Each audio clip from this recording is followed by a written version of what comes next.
ChatGPT 4 was released this week, and this is kind of a light segment, although it does get a little bit sinister towards the end. But some of the amazing things that ChatGPT 4 can do that version 3.5, which was the previous version, could not. So it can pass the bar exam, that's the law school exam, in the top 10% of the class. Now, ChatGPT 3.5 could only pass the bar exam in the bottom 10%. So that's a significant improvement.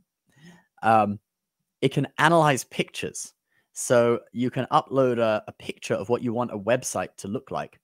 And ChatGPT can instantly, or not instantly, but it can write the code for that website. It can't make pictures yet, but it can analyze pictures.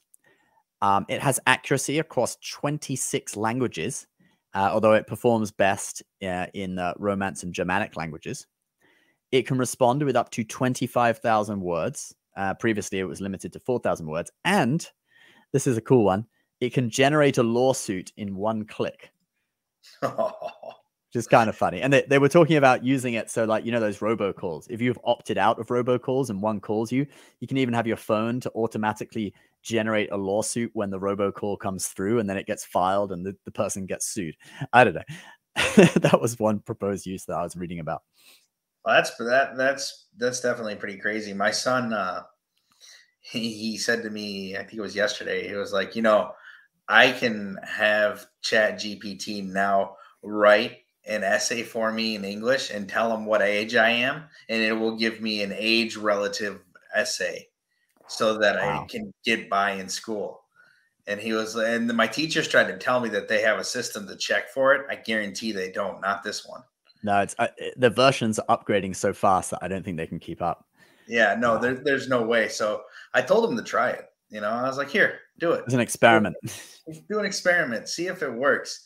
We get the Chat GPT 4 and have him write your essay and then turn it in and see what happens. The real question is when does the threshold take place that we see jobs be overtaken by AI?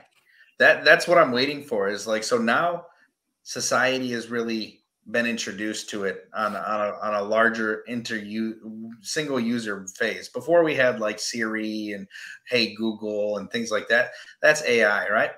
But this is AI where me and you and anybody else can go in, use that AI and get results.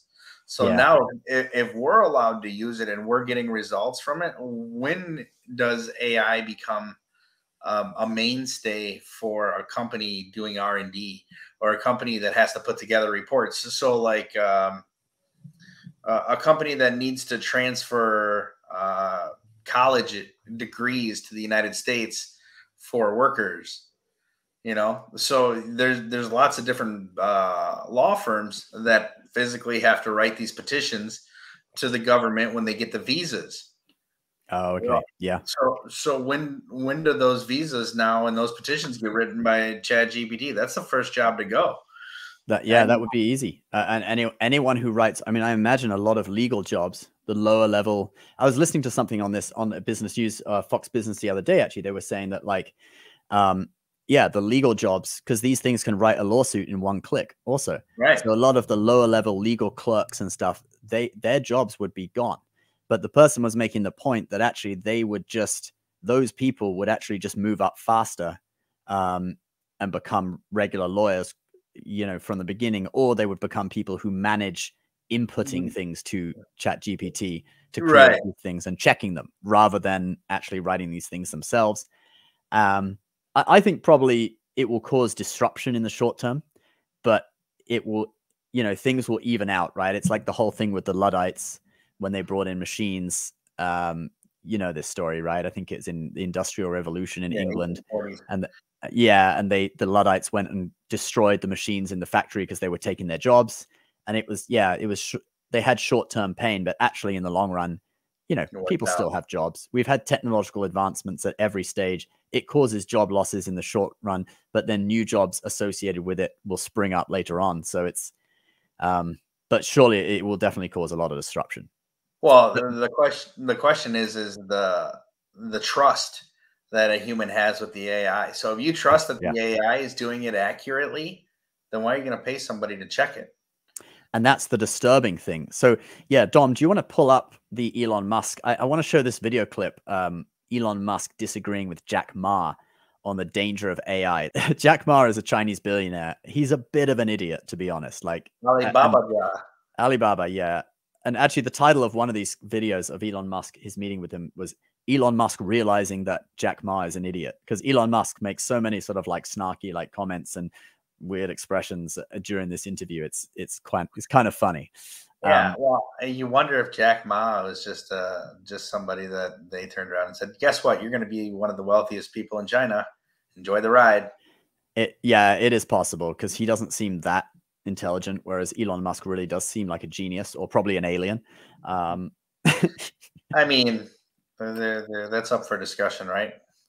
We'll see where he lands. I mean, well, anyway, let's take a look at this clip if you can pull it up, Dom. Elon does build spaceships. Let's be clear on that. And Jack Ma doesn't care about Mars. He said, if you go to the top of a building, you could just jump to Mars. It's easy. And Elon Musk's like, what are you talking about, dude? All right, let's play it. And I don't think artificial intelligence is a threat. I don't think artificial intelligence is something terrible, but human beings are smart enough to learn that. And to me, artificial intelligence is just like, people worry a lot about this today are those people, I call them called college smartness. People like us, street smart, we never scared of that. We think it's a great fun, and we want to change ourselves to embrace it. I don't know, man. That's like famous last words. Yeah, so that's the bit I wanted to show you guys. Let me tell you, famous AI last words is basically Elon. You know, he knows the danger of it too well, I think, and you know, maybe from the planet he's from, they had an issue with artificial intelligence and it destroyed their society. Maybe that's why he came here. Yeah, I mean, or maybe he's just trying to get back home. You know, that's why he needs the Mars spaceships. Yeah, right. Yeah, he's got to get home somehow. But either way, the guy is fundamentally. I mean, our evolution of our technologies when it comes to how we interact with AI. What do you think? What do you think Tesla is? Tesla's a tech company that has cars. Yeah. You know, so when you look at it fundamentally, these guys are using AI to drive the vehicle, right? That intelligence from where you're at, where you're going, how it's performing, those sensors, all that stuff. Yeah. And even if you don't use the self-driving, AI is still a big part of it, because it's tracking things like how safe you are, and you can get lower insurance rates if you drive, you know, what Tesla thinks is safely, and that's controlled by AI, you know, putting you in certain groups and stuff. But I want to go back to the danger, because, you know, this, when I sort of started looking at this, I started going down a rabbit hole of this, and there's this Harper's Bazaar article about how there are actually artificial intelligence, AI generated models on Instagram and on Twitter, actual AI influencers. There's this one, Shudu, this Instagram, the second link, Dom, if you go down, there's this this Instagram account of this like African looking model, supermodel, and she's not real. It's an AI, and it's got several 100,000 followers. If you want to pull that up, we can just show you. This one's safe. She's, you know, more like a fashion model, and there are some other ones that, yeah. So that's the lady top left is actually her. Well, it, you know, because this isn't a real person, right? These ones, you know, they look kind of computer generated, although not that far off from heavily airbrushed photos of models. Well, there's also a lot of models and people on IG that use this airbrush filter or these cartoon filters. So you question whether or not if it's a real person. You know, and that's the new filter on TikTok, right? The new me and my wife, we did a little thing on that for fun. I'll show it to you. I got to show that to you, actually. Yeah, it's all getting very interesting. I think I'm just gonna go to get a cabin in the woods and turn off. Yeah, play this this clip that I just pasted into the chat, Dom, on StreamYard, because this is Instagram's new filter in action. Me and my wife shot this the other day.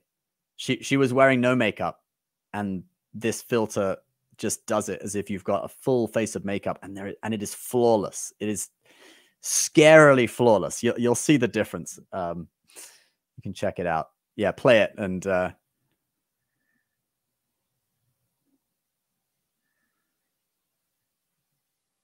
so you can see she's like got a there we go. so a little bit of fun. She didn't mind, but a little bit of fun. But it just shows you how, like, if you meet someone online, they could look completely different to what they look like online, because they could be using a makeup filter, which is now flawless thanks to TikTok's new filter, and I'm sure other programs that do the same. Or they could be a completely computer generated AI person. It might not even be a person at all, you know? So that goes way beyond catfishing then. Yeah. And I think of the implications. Like, let's say this AI becomes really generous, really capable, right? And it's a large language model, right? So it analyzes human language. It can learn everything about a person. Like right now you've got AIs, for example, like this one in the doc. There's a Twitter. You could open it, but you probably don't want to show too many of the photos. You might be able to show just the top of it, because some of the photos are kind of like bikini shots and stuff that we probably don't really want to show on the site, on the stream. But the photos of these AI, and these are AI generated images, okay, of this girl who is an influencer. She's an influencer. It is an influencer. Yeah. So you can just scroll down slightly so you can just see the face, but obviously don't, because it's kind of like bikini shots and stuff. So maybe we don't want to show it. But yeah, her face, I mean, she looks, you can scroll down a little bit more, but she looks like, yeah. Okay. Yeah. This one's kind of cut off. So she looks reasonably, I mean, she looks real, right? It almost looks like a photo. And I think for people who use filters, it's almost anime in real life. Yeah, it's almost real. And this is created by an AI, right? These are not like, it's not someone drawing this in Photoshop or anything. This is someone inputting commands to an AI saying, hey, create a sexy girl with these attributes, pink hair, etc. And it's created. Right. And then the pictures, are created. So what is I was thinking about what the end game, if an AI becomes really capable. Autonomous. Yeah. If it becomes autonomous and it has the ability to create images or even videos that like stimulate a human's most basic craving. Think of the blackmail opportunities. Like computers this is something Elon Musk was saying as well in the interview with Jack Ma. Human language would sound like whale song to computers because it's just so slow. That might actually be what whales like that. Maybe they're saying words. If you sped it up, they might actually be saying sentences, but it's just, it's so slow. Maybe they're functioning on a different time-space continuum or something. But so when humans look at the way when computers look at the way humans communicate, it's so slow. They can analyze billions of things in like a second. So a computer, if it was an AI that's become sentient, it could, in theory, go and look at someone's entire social media history, learn everything about them, even really obscure jokes they made 10 years ago, etc., that give little clues as to what that person likes, what turns them on, what makes them tick, then create some sort of AI avatar that just, conveniently pops out and messages them, right? A cute girl or someone who just very coincidentally likes the exact same things they like, or, you know what I mean? And then starts sending pictures, and then that person sends a picture back, right, of a sexual nature or something, right? Something embarrassing. And then bam, you've got blackmail material. Or even getting them to give them money, right? Or giving money. Yes. That's another way to make money. But and these computers, because they can analyze stuff so quickly, they can analyze the interconnections between companies, governments, everything. They can figure out who they need to blackmail. They can then search the entire social media history of that person, find out what they need to say to blackmail them to get the desired response. And then they, I'm wondering in the future, are countries, in addition to fighting each other, they're going to be fighting internal civil wars with their AIs that they created that are now blackmailing all their politicians. It's just, well, they don't have to do the blackmailing on their own anymore. They can just use AI to do it. Well, that's what, yeah, the CIA they've probably already developed these systems to analyze a person's entire social media history and build a honeypot type personality avatar to approach that person online. There's also other ways of doing it that are not using honeypots, but just contact. There was a guy, Ivaldas Rimasauskas, who he ran this scam where he sent invoices to Google and other companies, just pretending that Google owed money. And because he used very official looking emails and things like that, Google actually paid, and Facebook actually paid some of these invoices. So that's another thing you can get AI to do, right? You use AI to scan an entire person's social media history. You find out every little thing about them. Maybe they've accidentally let some confidential information slip just over the years. Because you've got a computer that works at lightning speed, you can find that very obscure little bits of information that could then build up a picture to make an invoice or a fraudulent thing look official enough to steal money. I mean, the possibilities with this are crazy. Yeah, right. And then the other end of it is the protection against AI. You know, when the same way that we protect our identities with, you know, LifeLock or things like that. You know, protect yourself against AI theft. You know, that's the next step of all of this. It's just like a whole industry, like you said before, is essentially you're losing jobs, but you're going to create a whole bunch more. In the insurance industry, baby. Yeah. Oh, we can talk about that for days. That's where the real dirty money goes. Well, Mike, I think my camera may lose battery in just a second because this episode has been incredibly long. So I think I'm going to need to cut it off. But guys, if you're listening to the podcast, whether it's on YouTube, you can subscribe to our long form. We've got a whole channel where the long form podcasts get posted. We've also got our clips channel where you can see the shorter clips, so you can subscribe to both of those. And if you're listening to some of the short or watching some of the short form content, we're on TikTok, Instagram Reels, and we are also on what's the other one we're on? We're on Ganjing World. We're on Ganjing World, and we're on YouTube Shorts as well. Most of our handle is @DirtyMoneyShow on most of those short form content platforms as well, like TikTok, Instagram, etc. So you can subscribe whatever platform you're watching on. Subscribe or follow wherever is convenient for you, and we'll see you next time.